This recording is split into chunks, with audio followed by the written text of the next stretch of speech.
আমি আপনাদের সকলকে দৃষ্টি আকর্ষণ করব, বাংলাদেশে যে পরিবেশটা আপনারা পাচ্ছেন এখন বর্তমানে, এই পরিবেশটা, এই শান্তিপূর্ণ পরিবেশটা কিন্তু স্থায়ী নাও হতে পারে। আপনাদের শত্রু কিন্তু অনেক, শত্রু থেকে চেনার চেষ্টা করবেন। ভারত আমাদের প্রধান শত্রু এই অঞ্চলের বাস্তবতায়, কথা ঠিক কিনা? এইভাবে মায়ানমার একদম আমাদের নাকের ডগায় চলে আসছে। এবং আগে আমরা মনে করেছিলাম যে মায়ানমারের যে মগ বাহিনী, সরকারি বাহিনী, তারাই শুধু আমাদের শত্রু। এখন নতুন যে শত্রু আমাদের সামনে আসছে, আরকান আর্মি, তারা আরো ভয়ঙ্কর রূপে তারা আসছে। মায়ানমার যেটা করেছিল, বাংলাদেশের বর্ডার পর্যন্ত মানুষকে নির্যাতন করেছিল, শুধু রোহিঙ্গাদেরকে তারা মেরেছিল। আর আরকান আর্মি যেটা স্বপ্ন দেখতেছে, সেটা হচ্ছে পুরো পার্বত্য অঞ্চলের সমস্ত বিদ্রোহীদেরকে নিয়ে তারা পুরো অঞ্চলে একটা মগ রাজ্য, আবার তার বৌদ্ধ এবং খ্রিস্টান রাজ্য তারা গড়ে তুলবে এখানে। আপনাদের শত্রু।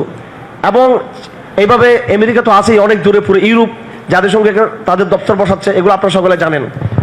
আরো সংকটময় অবস্থা হয়ে গেল যে আমাদের ভিতরে, মুসলমানদের ভিতরে, ইসলাম মুসলমান পরিবারে জন্মগ্রহণ করা, গোপালগঞ্জের কথা আপনারা জেনেছেন, তারা তো মুসলমান, এটা তো মুসলিম এলাকা, কিন্তু মনে হচ্ছে যে এটা ভারতের একটা অবিচ্ছেদ্য একটা খণ্ড, একটা অবিচ্ছেদ্য একটা অঙ্গ যেন ভারতের গোপালগঞ্জ।